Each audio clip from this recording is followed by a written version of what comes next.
Golf Central. Brought to you by Titleist. Hello and welcome to Golf Central. Lisa Cornwell, Trip Eisenhower. On behalf of all of us here at Golf Channel, we send our thoughts and prayers to the victims and the loved ones involved in the horrific tragedy in Las Vegas. It's our job tonight to share with you what's happening in the world of golf, but we do so with heavy hearts. Final round of the Web.com Tour Championship, 25 PGA Tour cards for the upcoming season. We're on the line. Trip, we start with Sean Stefani. He began the week tied for 47th here at the par 315. Okay, all right, we got to take deep breaths, Lisa. This is like Q school. A lot of pressure, a lot of pressure. It's a Monday. We got delayed because of weather. Sean Stefani, beautiful shot on the 15th to a foot would make birdie. That's alleviating the pressure. Now we get to 18th, par 5, putting for birdie.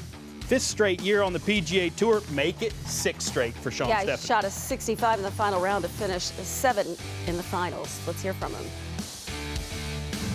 It's been a tough year. I've worked hard. Haven't had a lot of good stuff happen, but when I found out my wife was pregnant, it just put a new perspective into me, because I'm not playing for myself now, I'm playing more for my family, and it's just nice. It's nice to see some things kind of go your way and believe they will, because that's the hardest part, is believing that you're deserving and things will happen. So I mean, it's just relief. And I know it's just golf, but at the end of the day, it's what I've worked my whole life for, and just super excited. Like you said, these are just tears of joy, and I'm super excited right now. Kind of words and emotions we love to hear from athletes. How about Matt Jones? Started the week T47. Yeah, and remember a hole out off the green in Houston several years ago? Well, here is another hole out from off the green. Birdie for Matt Jones, and these are so important late. Matt Jones again, as you can see, that projected started 47th. Here he is. He likes the Texas wedge. He does. Putt up that steep slope and then back down towards the hole. And this is unbelievable that it lips out, but it's good enough, Lisa. That's right, 67 in the final round to finish 17th in the finals. Let's hear from Jones. When you're playing for your card or playing for your job, it's always a little stressful coming down the stretch on those last few holes. But to get it back's great.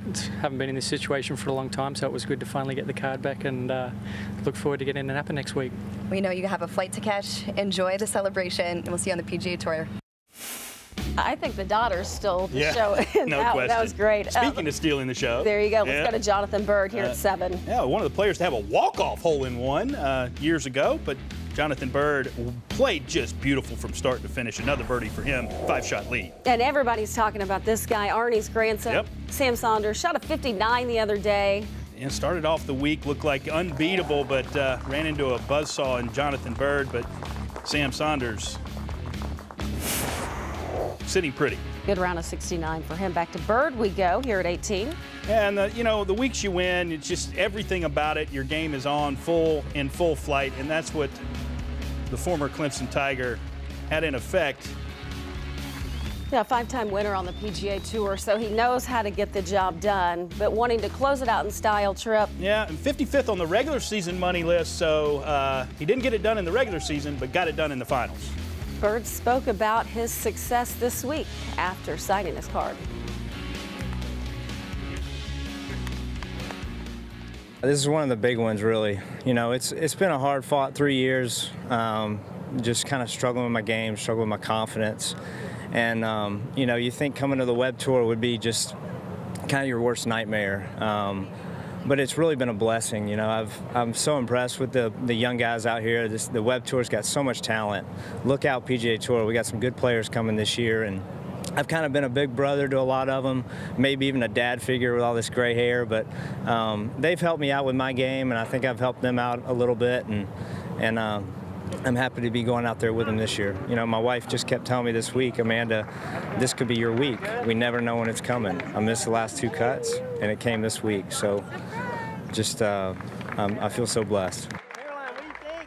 It's amazing to think, Trip, as we take a look at the Finals 25 and players earning their PGA Tour cards, just the pressure. Look, you've been through it. Absolutely. You know exactly what's on the line and what they're fighting for. No question. And Peter Uihlein gets that top spot in the finals, and that's huge because he's basically not subject to shuffle, and he gets in the Players' Championship. When we look at some more names on this list, Martin Pillar sticks out. You know, Yep, with that Martin back and Pillar forth. and Tyler Duncan, the former Indiana product. He is absolutely playing well. And Steve Wheatcroft, tough season. We'll see more from him in a minute. Tom Hoagie with a great final round, and Seamus Power sitting on that bubble, Lisa. Oh, That's man. not where you want to be.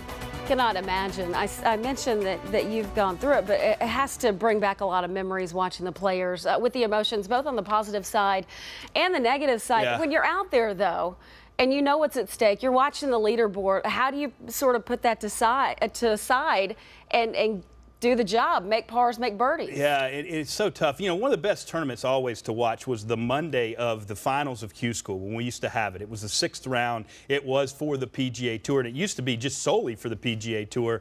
And then the Web.com Tour came along.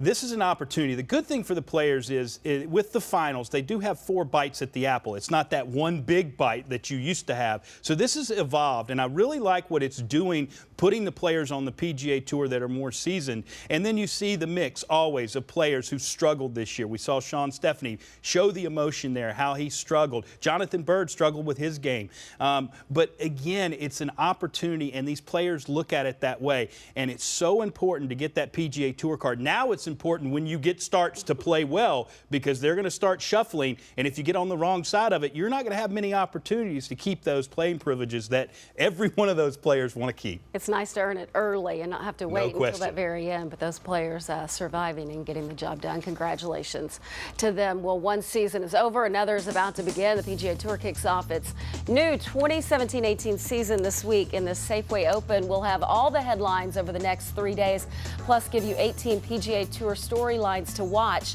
in 2018. That's what awaits for a look at what just happened. Here's Matt Adams. Thank you, Lisa. 3 players who teed it up at the President's Cup are playing in Napa this week for the PGA Tour's season debut, including Phil Mickelson. The United States opened up an 11-point lead heading into singles, clinching the Cup easily with a 19-11 victory. Here is what the Americans are saying about the dominating performance in their own words. The whole process has been a ball. It really has. Being with these guys and these young kids, I mean, they're talented players. I mean, they're team golf on the USA side is in some pretty good hands if these guys continue to play the way they do. I think this is one of the best putting teams I've ever seen.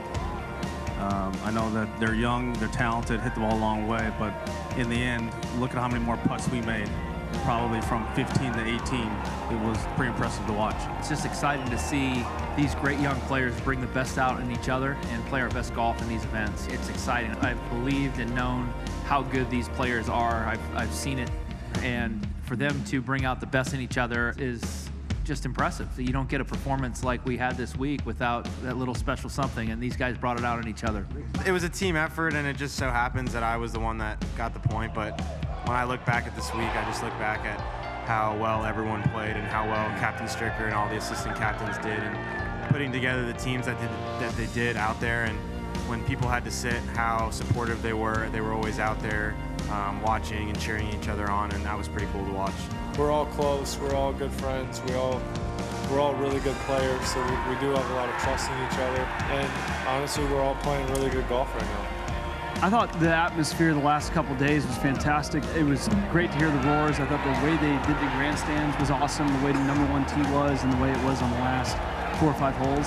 And it really was a difference maker for our team. This team was just an amazing bunch of guys, amazing performance. Everybody was on great form. The camaraderie and how well we all get along is it's kind of hard to put into words, but it's so much fun, and I mean I'm just more impressed and happy with how we won.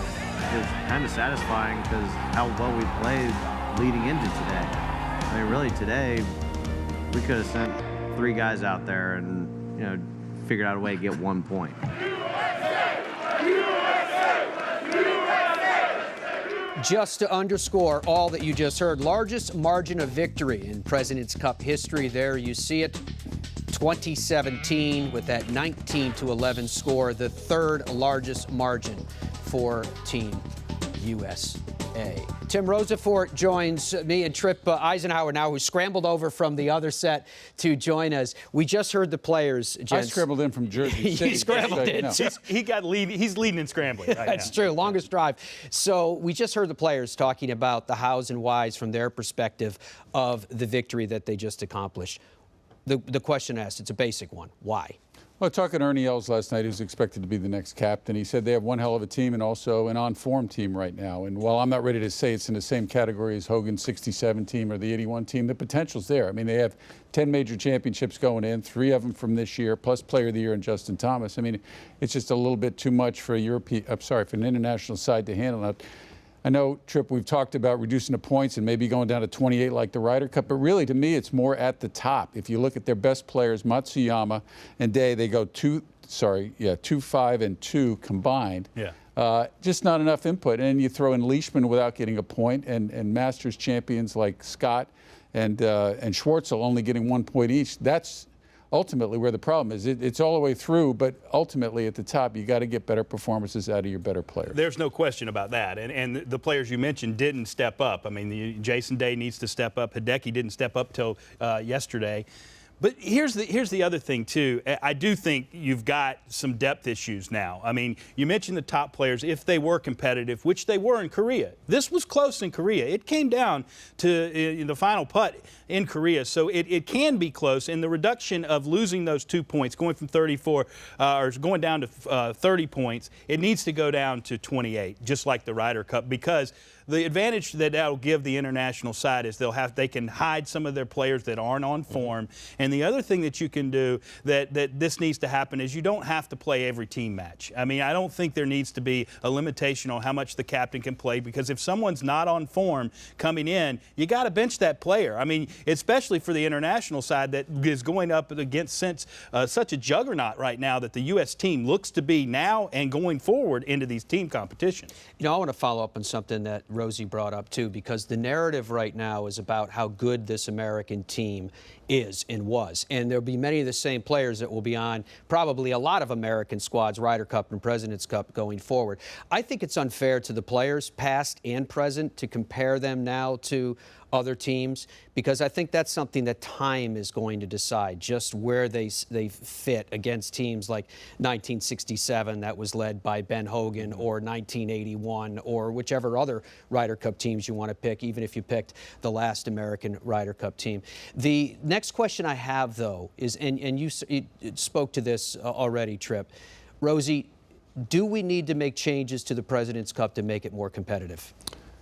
Well, from a standpoint of television and the coverage, not the coverage, but the actual show itself, yes, because it is about making the showcase and making it as compelling and as competitive as possible. And that's all Nick was hoping for coming out of Korea, where obviously it was very competitive. But this was not, that Korea event was not like the '83 Ryder Cup, where Seve came in the room and said, you know, everybody keep their heads up, we've accomplished something here. You know, now it's a situation where you know, it wasn't competitive, and people are talking about it, and we're talking about it. But it's interesting, if you were out there, packed crowds, having a blast, they didn't care. I mean, most of those people were from the United States, even though it is a cultural landmark, that part of the world.